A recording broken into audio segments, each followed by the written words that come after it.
अचरा के मोती।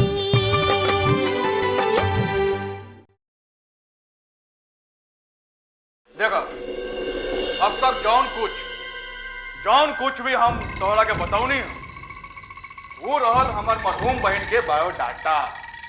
और अब हम तोहरा के बतावत हई अरमान के घर के डिटेल। बुझलू? ओकरा के तू अपन दिमाग में अच्छी तरह से उतार लो। और हाँ, अब तू ये भुला जा कि तोहार नाम कहकशा है। बुझलू? अच्छी तरह से अपन दिमाग में बिठा लो कि तू रूबीना हो, हमार बहिन। रूबीना की सीरत हम अपन दिल में उतारे के पूरा कोशिश करो। अरे ना भाई ना, कोशिश से काम ना चली से, कोशिश ना। पूरी तरह से तोहरा के रूबीना बने के पड़ी, ना तो वो घर में तोहरा के एंट्री ना मिली। अब हम घर के बारे में, एक मेंबर के बारे में तारा के 18 से बतावत है, सुन लो। वो घर में अरमान के एगो छोटे से प्यारे एगो नन्ही से बेटी बिया खुशबू, और ओकर एगो खरोश दादी बिया बड़ी बोली। वह सब होशियार रही 18 साल।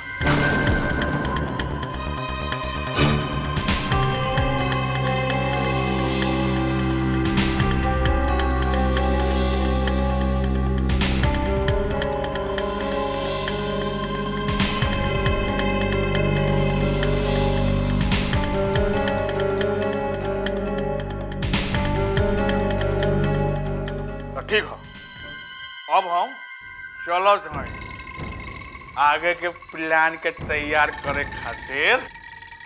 और हाँ, हम तोहरा के बताई तोहरा के कब वो घर में एंट्री देवे के हो। बुझलू? ठीक बा।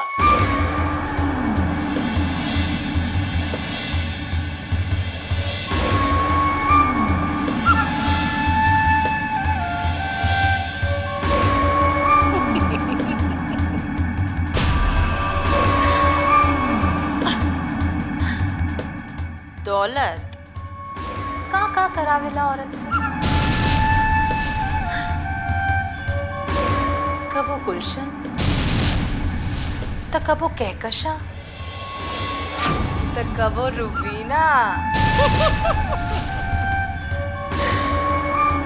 केहू के का पता कि हम के हैं, वफा हैं या बेवफा। बेवकूफ मामा समझ रहल बा कि अरमान के खिलाफ वो हमरा के इस्तेमाल कर रहल बा। ओकरा के का पता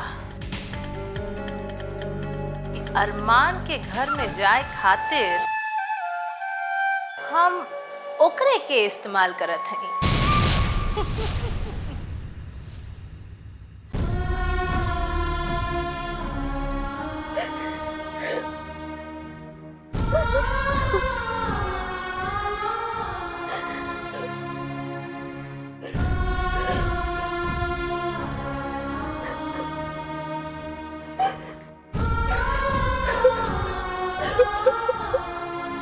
आयशा बेटी,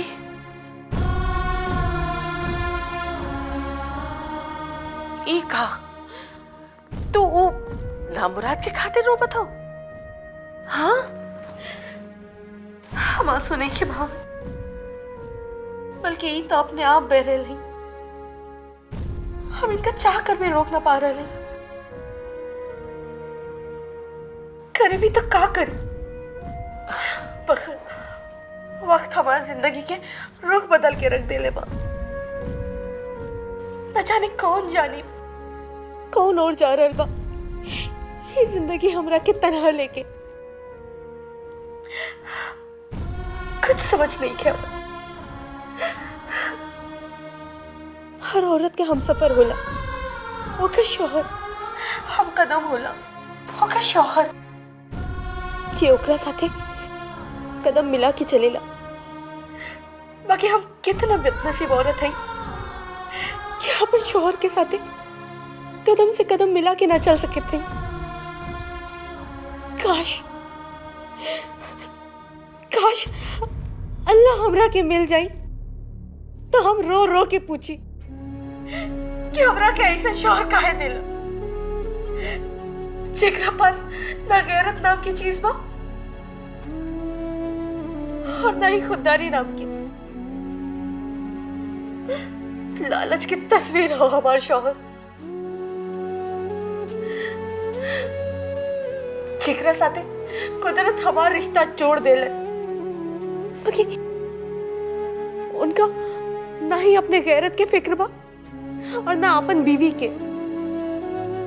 हम चाहते हैं कि हम उनकर जैसन मतलब परस्त और खुदगर्ज बन जाए।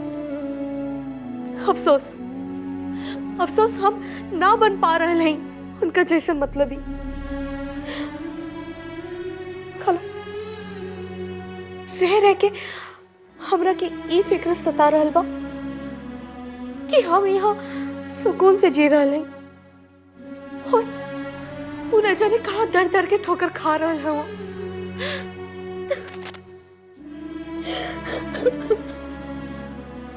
हम समझ सकत हैं तो हर दर्द और अदर की तकलीफ के।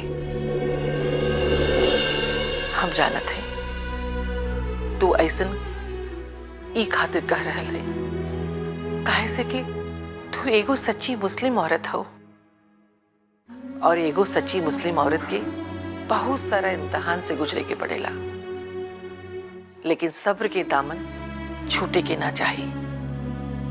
काहे से कि इहे उ सब्र हा जौन इंसान के एहसास दिलावत रहेला कि चाहे कोई रिश्ता होए, वालिद के चाहे शौहर के चाहे कोई भी,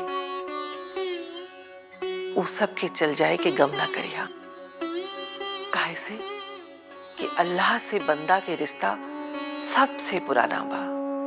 ये रिश्ता कब्बो छोड़ के ना जाला।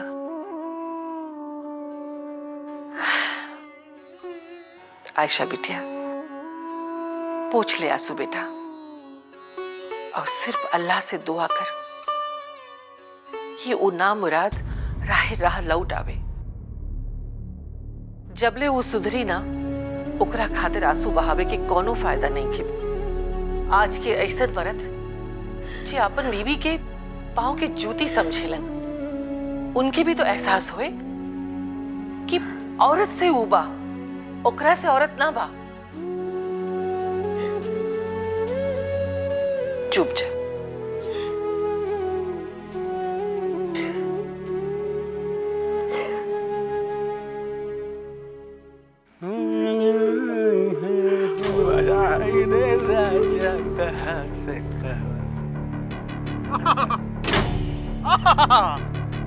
वाह भाई वाह, गालिब ठीक कहले बड़े कि टोपी के भीतरा के चांद, भाई टोपी के भीतरा के चांद से रोशन चेहरा से मुस्कान के चांदनी टपक रहल बा। हाँ ए भाई, ए भाई हमरा के बताओ ना, कौना कुबेर के खजाना तारा हाथ लग गइल बा का? अरे कुछ ऐसने समझ ले रे खान। का मतलब? अरे मतलब ये कि कुबेर के ना, सोना के अंडा देवे वाली मुर्गी हाथ में लाग गइल बिया रे। क्या बात भैया।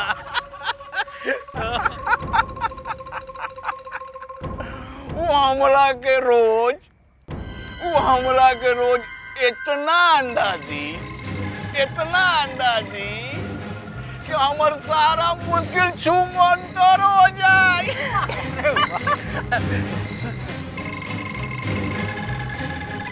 और वो दिनवा उछल के अरमान जो हमरा के बेइज्जत कर रहे। अब देखिए रेखा, अब देखिए हम ओकरा से अपन बेइज्जती के ऐसन बदला ले कि ओकरा नानी ना याद करवा देती। हमार नाम कमरुद्दीन ना है। ठीक। अब उन्हीं के पता चली, अब पता चली, अब हम उन्हीं के दिखा दे कि हमरा से दुश्मनी लेवे के का अंजाम होला। हमरा से दुश्मनी मोल ले ली हम अपन दुश्मन से ऐसा इंतकाम ले कि लोग पूरा जिंदगी भर हमरा के याद रखी। ना ना ना ना ना ना ना ना ना भाई, सोना के मुर्गी देवे वाला अंडा के भी जरा हमरा के बताओ ना। काय बोले रे? काय तोड़ा के बोली?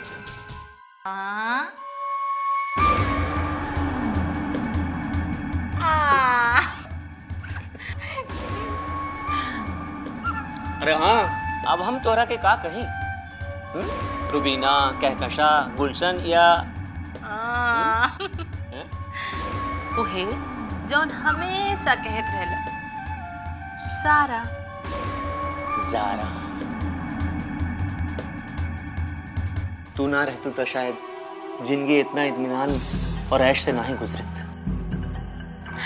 और तू न रहता तो शायद हम कबरुद्दीन तक कबो न पहुंच पाती। अरे उस सोना के महल के दरवाजा बा, जहाँ से महल में दाखिल हो जाला, ओकरा तक तहरा पहुँचाए हमरा खातिर बहुत जरूरी रहे। ना ही तो अरमान जैसन अमीर इंसान के घर के तिजोरी साफ करे के हमनी के मकसद कैसे पूरा होता। हमने अपन मकसद के पहला पड़ाव तो हम पूरा कर ले ली।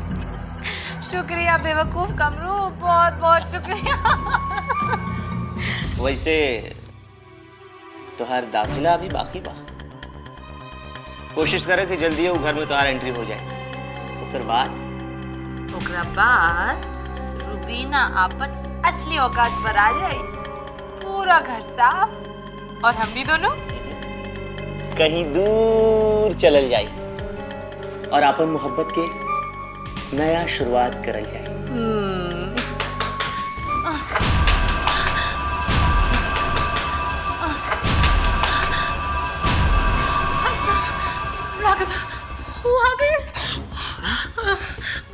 का करी चुप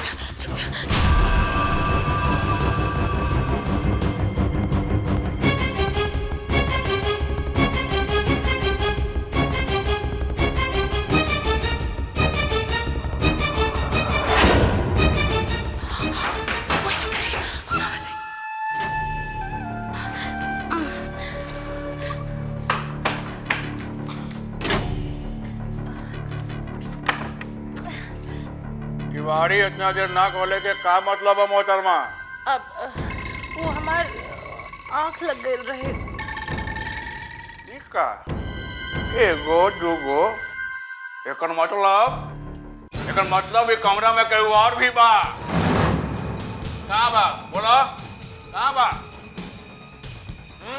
कहाँ बा? हम जाते ही। क्या कहलू तुम? हम जाते ही। एक तो खाली इंसानियत के नाते हम तो हर मदद करे के खातिर कहकशा से रुबीना बने के तैयार भाई, और तू हमरा पे शक करत हवा। हमरा के नहीं रहे के बा, हम और नहीं तो हर मदद करे के बा। अरे मोहतरमा हम जाते ही। मोहतरमा चलो मत करो, हमरा के माफ कर दो मोहतरमा, हमरा के माफ कर दो, लेकिन तू कहीं जो मत, कहीं मत जो। अरे हमर इंसाफ खाली एगो सपना बन के रह जाई। अरे वो काम मोहतरमा कि पिछला दिन हमरा पे कुछ ऐसा बीतल हो कि हम केहू पे भी शक करे लगिला। अरे और तो और थोड़ा मोहतरमा, आजकल तो हम अपने आप पे शक करे लगे ना। हाँ सच बात नहीं। अरे मोहतरमा वो तो बस हम दूगो थाली देख के हमर मन में शक के कवाली गावे लगल बा।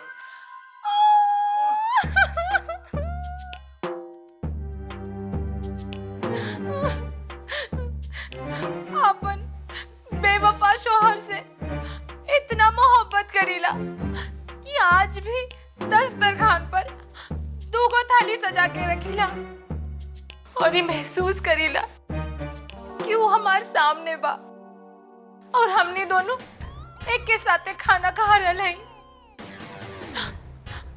बेशक वो बेवफा है, दगाबाज है, बाकी हमारी मोहब्बत तो सच्ची बा। हम जा रहे हैं। ना मोहतरमा, ऐसा जुलम मत करो। हमरा से गलती हो गई। हाँ, हमरा से गलती हो गई। अब हमरा के यकीन हो गई बा। अब हम कबहो शक ना करो। हाँ, अब हम कबहो शक ना करो। तू बेफिक्र होके तन्हाई में अपन शौहर के साथ बिताओ। अरे हम तो बस ये बतावे खातिर आयल रहली कि कल से हमनी के पुरजोर रूप में तैयारी में लागे के हो। बुझलू? हम जात हैं। हाँ, हम जात हैं।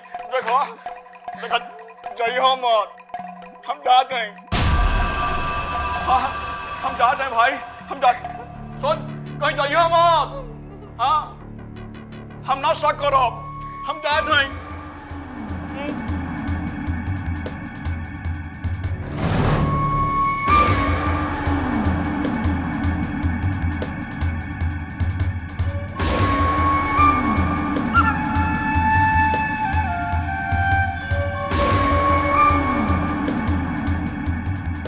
अरे वाह सारा, क्या एक्टिंग कर रहा तू? क्या ड्रामा? अरे तुहार बात में इतना इमोशन, कोई भी बेवकूफ बन जाए। अरे कमरू जैसन लोगन के बेवकूफ बनावे के का जरूरत बा? ऊ त पहला से ही बेवकूफ बा। बेवकूफ